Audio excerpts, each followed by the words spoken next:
বন্ধুরা আজকে দাদাভাইকে জানলার ওপাশে পাঠিয়ে দিয়েছে। ওই যা ওপাশে যাও রোদ্দুর খা। আর এই দেখো কি রান্না করছি আজকে রবিবার, বেগুন ভাজা করছি। এই দেখো বেগুন ভাজা কে খেতে ভালোবাসে বলো, আমি কিন্তু পুরো শীতকাল বেগুন ভাজা খেতে ভালোবাসি। আমার দাদাভাইও খাবে। আর কি করেছি তোমাদের দেখাচ্ছি, দাঁড়া বেগুনটা কড়ার মধ্যে দিয়ে দিই। এই দেখো লাল লাল ঝোল ঝোল মাংস, এটা চিকেন, মানে চিকেনের ঝোল আলু ছাড়া। আলুটা অনেক খাওয়া হয়ে যাচ্ছে, দাদাভাইয়ের তো আলু খাওয়া নেই, বারো না চলছে না, এখন আলু কম দিবি।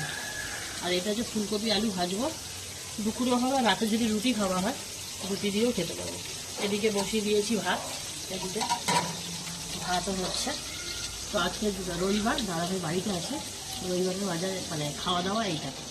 তো যাই হোক, দাদাভাইয়ের দুটো জিনিস আছে, সেটা রান্না করতে দিলাম, কিন্তু আজকে আর করবো না, ওটা অন্যদিন করবো। তো এইটা আজকে রান্না দুপুরবেলা। চলো।